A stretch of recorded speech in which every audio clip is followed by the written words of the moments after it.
Bonjour tout le monde, un nouvel épisode de Découverte locale avec un K. Et notre Minute Papillon aujourd'hui se passe avec Maze. Maze de Goûte-moi ça. Bonjour Maze. Bonjour Jessica. Comment ça va? Ça va très bien. Oui, je pense que c'est le fait d'avoir des nouvelles chaussettes dans tes pieds qui te rend Ah oui, j'aime trop la couleur. Donc, avant qu'on parle de Goûte-moi ça, j'aimerais d'abord que tu nous parles de toi. Qui est Maze? Mais c'est un nom syrien spécifiquement, donc je viens de la Syrie. Je suis née là-bas, j'ai grandi aux Émirats. J'ai fait mes études là-bas jusqu'au lycée. Ensuite, je suis arrivée avec ma famille en tant qu'immigrée en 2005.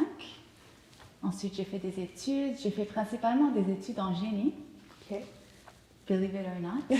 Et ensuite, j'habite Montréal on and off depuis ce temps-là.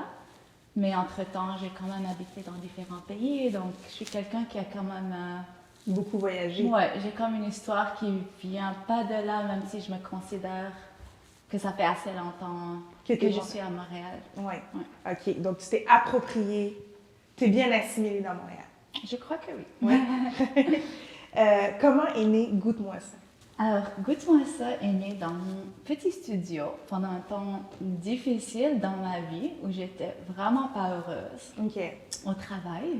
Disons que même si ça allait bien et j'avais tout ce dont j'avais besoin, il y avait comme toujours une envie d'aller aider les gens, à leur encourager de commencer leur propre projet.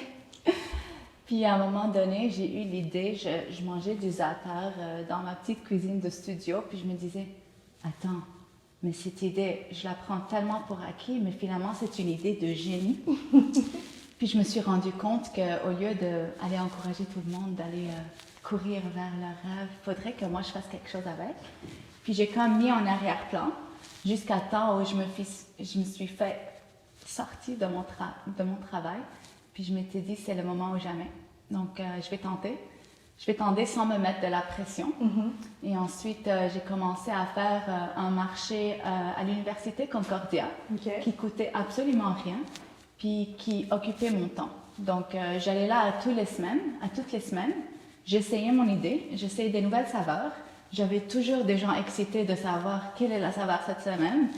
Et vraiment, tranquillement, petit à petit, ça a pris forme et j'ai décidé, peut-être seulement pendant la pandémie, qu'il faut vraiment que j'y vais à fond. OK. Puis, comme tu l'as dit, toi, tu as pris ça pour acquis, mais c'est vrai que le za'atar, on ne sait pas c'est quoi le za'atar. Le za'atar, qu'est-ce que c'est?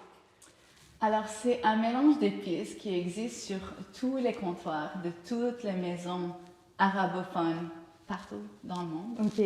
surtout au Moyen-Orient. Une épice presque banale, mais en même temps qui est tellement intégrale. C'est principalement mangé en petit déjeuner avec de l'huile d'olive sur un pain pita. C'est supposé être bon pour la santé, aimé par les enfants, facile à manger, facile à conserver, justement parce que c'est ça, c'est un mélange d'épices. C'est principalement du thym sauvage, donc ça goûte rien à voir avec le thym qui va pousser en France, en Europe. C'est du thym sauvage méditerranéen. Donc le mot za'atar, finalement, ça signifie juste thym. Mais le za'atar en tant que mélange, c'est ce thym-là avec des graines de sésame, du sumac, du sel et d'autres épices dépendamment de la région. Donc il va y avoir un mélange à Alep, un mélange d'autres villes en Syrie, un mélange de telle maison, un mélange palestinien, libanais, etc.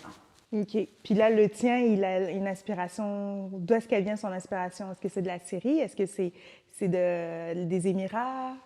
Bonne question. Alors, en Syrie, à Alep spécifiquement, la ville d'où je viens, on a un mélange d'Alep. Donc, c'est celui qu'on mangeait davantage. Mais il y a toujours eu le mélange qu'on appelait libanais, donc qui est plus connu à travers les différents pays arabes. Donc, j'ai décidé de commencer avec celui-là. Il est consommé en Syrie, mais il n'est pas considéré, en tout cas pas de Alep, là où je viens. Mais il a toujours été connu. C'est seulement que c'est pas la version d'Alep qui va probablement sortir plus tard. J'ai décidé de commencer avec celui qu'on connaît davantage, qui est plus répandu, qui est la version libanaise. Donc, l'idée, c'était de mélanger avec l'huile d'olive. Comme à la maison, on fait ça par soi-même, mais j'ai décidé que non, il fallait vraiment que ça ça se vend en tant que sauce, en tant que Déjà condiment fait. prêt à manger. Mhm. C'est ça. Puis, tu as parlé de vite fait de la pandémie. Ça va faire 2 ans. Ça fait 2 ans, la pandémie. Comment tu l'as vécu? Au départ, ça a vraiment bien été pour moi, très bizarrement, même si je me sens un peu coupable de dire ça. J'ai réussi à me concentrer. Je suis quelqu'un qui sortait pas mal beaucoup avant. OK. Mais j'ai réussi à me concentrer, à dire, OK, ben, il n'y a plus rien qui se passe dans la vie, il n'y a plus rien qui se passe dans la ville, plus tant de sorties que ça. Donc, je me suis juste mis à me concentrer sur développer la marque et développer ce qui me passionnait dans la marque et juste prendre le temps tous les jours de passer du temps dessus. Et c'est comme ça que j'ai réalisé que c'est tout ce que je voulais faire Que tu finalement. voulais faire, exact. Est-ce que tu es partie avec du za'atar, mais goûte-moi ça à plusieurs gammes.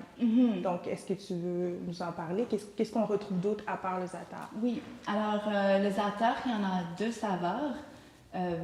Donc, j'ai quand même décliné une saveur à l'érable et une saveur originale, vu que pour moi, c'est vraiment toujours la création de nouvelles saveurs qui m'intéresse. Mais sinon, l'autre gamme, pour répondre à ta question, ça a été d'une autre évidence syrienne qui est le tahini mélangé avec une mélasse de fruits qui se mange très banalement quand on n'a plus rien à manger comme dessert à la maison. OK. Quand on dit tahini, on pense tout de suite au hummus. Oui, c'est vrai. Donc, on imagine que le tahini, c'est une sauce salée, mais finalement, non, c'est juste un beurre de sésame. C'est comme un beurre de noix. Il est complètement neutre. Ah, OK, OK. On ne mange pas tout seul en tant que tel. Et c'est vrai que ça se mange beaucoup en mésé, trempette salée et tout ça. Mais ça se mange aussi en trempette sucrée, ce qui est vraiment pas connu. Ça Non. encore, Ça, vraiment pas du tout. ouais. Comme j'ai dit, c'est vraiment très populaire de juste mélanger avec une mélasse quand on a besoin une petite touche sucrée. Et j'ai décidé d'aller essayer avec plein de différentes mélasses qu'on utilise, comme la mélasse de date, la mélasse de caroube, etc. Puis je suis allée encore plus loin. Pourquoi pas le sirop d'érable? Pourquoi pas le miel? J'ai fait plein d'événements de dégustation à la maison. J'ai invité plein d'amis.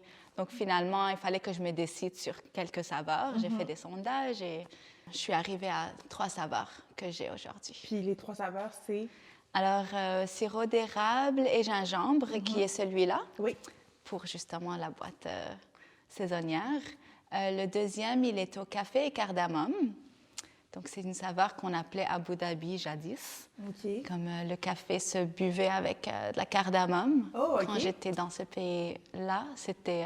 ouais. Est-ce que c'est quelque chose que tu fais encore, de mettre de la cardamome dans ton café? Chez mes parents, oui, on fait ça. OK. On fait ça. C'est vraiment quand tu veux un petit café fancy. Oui, bien c'est ça, je me dis, ça doit avoir un bon petit goût. C'est vraiment... Puis ça doit sentir super bon. La cardamome, ça sent super bon. Oui, c'est comme une coche plus haute pour le café.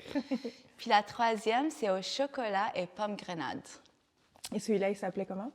Il s'appelait Yerevan, après la ville en Arménie. OK. Pourquoi l'Arménie? Parce que la pomme grenade est le fruit national de l'Arménie. Ah, OK. Ça, je savais pas. Est-ce que c'est un pays que tu as visité aussi? Non, mais j'ai de la famille qui l'a déjà visité. OK. J'ai comme du côté de ma mère, j'ai comme des racines arméniennes. OK. Mais je n'ai pas un contact direct avec. Mais je sais que, en tout cas, la mélasse de pomme grenade se mange dans les mésés de cette région-là, de manière générale. Mais j'ai dit, pourquoi pas mettre l'accent sur la ville d'où elle vient. Puis, ta culture, elle est très, très ancrée dans Goûte-moi ça. Elle est très, très ancrée dedans toi. Tu as dit que tu faisais des in-and-out Montréal, puis que tu voyageais beaucoup. Est-ce que c'est quelque chose que tu veux reprendre après la pandémie ou... Honnêtement, ce sur quoi je me concentre dans cette phase de ma vie, c'est de m'ancrer de plus en plus, plutôt que de voyager partout et de créer, de tisser, puis de travailler sur des liens que j'ai. À Montréal, avec le réseau que je me suis créé, avec Goûte-moi ça. Donc, voyager au Québec m'intéresse beaucoup, au Canada, pourquoi pas. Mais j'ai moins l'intérêt d'aller voyager. Puis ailleurs dans le monde. Non, c'est ça. C'est plus de connaître l'histoire des gens autour de moi, puis faire connaître mon histoire aux gens autour de moi. Une belle histoire en plus. Merci. Donc, ça veut dire que tu es vraiment une Montréalaise, on peut dire ça comme ça. Oui, en tout cas, je ne veux pas quitter anytime soon. Ah, bon, ben, tant mieux, tant mieux. Et si tu avais à décrire Goûte-moi ça en 3 mots, ce serait quoi? J'ai comme vraiment envie de dire goûte-moi ça. Claudia dirait non. Moi, je le mettrais, mais comme je connais Claudia, je pense qu'il faut trouver 3 autres mots. D'accord. Ouais. Partage, histoire et saveur. Wow! Partage, histoire et saveur. Ben, est-ce que tu veux nous expliquer pourquoi? J'ai réfléchi un petit peu sur qu'est-ce que j'ai vraiment envie de communiquer comme message. Puis la seule chose que j'avais en tête, pour moi, je veux que les histoires se racontent à travers les saveurs. OK. Ça explique un peu. Partage, histoire et saveur. Exactement. Ouais. C'est OK. créer des ponts entre les cultures différentes, les personnes différentes, des personnes qui viennent peut-être de cultures différentes qui ne vont pas avoir l'occasion de connaître l'histoire de l'autre. Ben, à travers des saveurs, des recettes, ça rend la chose beaucoup plus simple, ça rend la chose beaucoup plus terre à terre. Puis je trouve que pour le meilleur endroit pour raconter des histoires, c'est tout le temps autour d'une bonne bouffe. Je suis d'accord.